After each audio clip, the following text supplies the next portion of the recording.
Both very much for being here. Obviously, we're covering all of these things at once. We want to talk about China and your committee, but we just heard that news conference out of New York and Columbia University, what they're dealing with. Universities across the country, and obviously up on Capitol Hill, you all are feeling that and talking about it. I just want to get some reaction to what you're seeing and hearing from these protests. First to you, Mr. Chairman. Well, first of all, we support peaceful demonstrations and the opportunity for students' voices to be heard. And this isn't anything like that. For students to be intimidated, threatened on campus, this really needs to end and have rational and reasonable discussions on policy. And my hope is that that can be restored throughout our country. Yeah, and Congressman Krishnamoorthi, there's external actors, the NYPD is saying at Columbia University and likely at other universities around the country, getting money funneled from all kinds of different organizations, some of them billionaires on the far left. I'm very concerned about that. I agree with John. Peaceful protest is one thing. We believe in freedom of speech and people to be able to express their voices and concerns. But you can't engage in harassment, intimidation, and certainly nothing bordering on violence. At the same time, I respectfully would urge authorities to use, to avoid excessive force in dealing with protesters. We want to keep things calm, and we want to make sure that everyone can express themselves, but peacefully. Yeah. All right, we'll continue to follow that. I appreciate you weighing in on that. Here is Secretary of State Antony Blinken on the issue of China. We want China's economy to grow. So do the American businesses and investors here. But the way China grows matters. As I told my counterparts, that means fostering a healthy economic relationship where American workers and firms are treated equally and fairly. Now, talking about China and the economy, Mr. Chairman, the Select Committee has found that some American financial institutions are funneling billions of dollars to China, and some of that money, a lot of it is being used for military capabilities for China. Well, you have to realize China is undergoing a massive arms buildup. They are subsidizing the fentanyl that's coming across and killing American citizens. They're spying, they're doing all sorts of nefarious activities, and the Chinese Communist Party is directly responsible for this. So whereas we love the Chinese people, we want a good relationship with all nations, but this cannot continue, and it is not a fair relationship when it comes to economics as well. And so we have a lot of work to do, and that's what our committee is doing in a very bipartisan way, and I'm really pleased to work with Raja Krishnamoorthi in this role.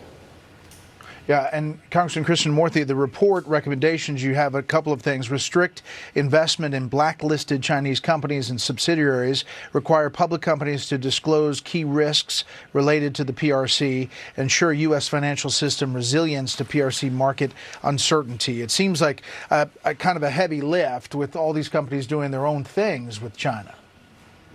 That's right. But on the other hand, I think that our constituents, stakeholders, the American public doesn't want investments going toward modernizing the People's Liberation Army. They also don't want our investments fueling the perpetration of human rights abuses. Some of these companies are participating, for instance, in the Uyghur genocide in Xinjiang province in the northwest region of China. And so given that there is a working group right now looking at this particular issue, I'm hopeful that we can fashion a bipartisan proposal on this, just like we did with TikTok last week, that has now become the law of the land. But it's going to require a lot of stakeholders coming together and making sure that we do this in a way that is consistent with our values at the same time that we don't cause massive disruption in the markets. Yeah. Mr. Chairman, you mentioned the fentanyl issue in China funneling some of the substances in Mexico. Hearing recently on international narcotics control mentioned that. Take a listen. Criminals based in the People's Republic of China have emerged as the professional money launderers of choice from Mexican drug traffickers seeking to move their funds around the world. The DEA has witnessed the evolving trend of Chinese money laundering organizations becoming the prominent criminal groups, collaborating with the Sinaloa and Jalisco cartels to launder their dirty money.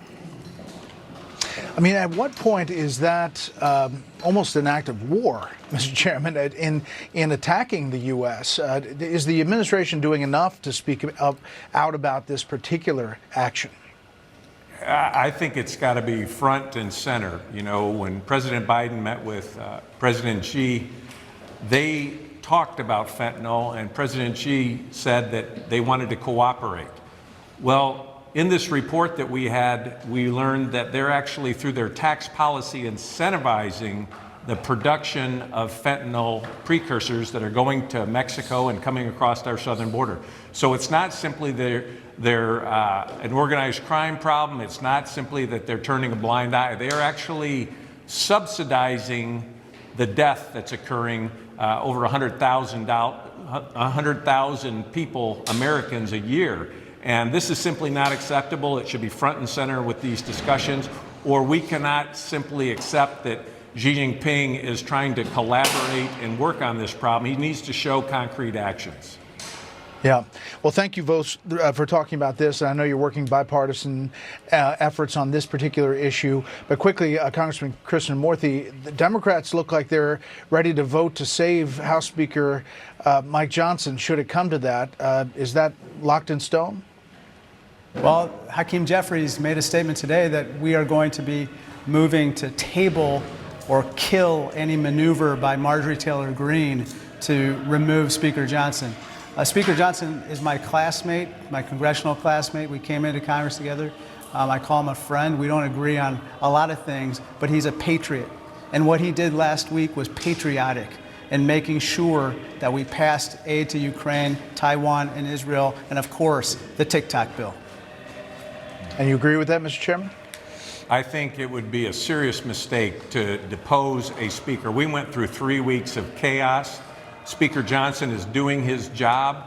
Congress is getting some things done. We're working in a bipartisan way to address the most urgent concerns of our country, and that work should continue. Well, we appreciate you coming on, and pass the word up there. Thanks a lot. Thank you. You can see all these Common Ground segments on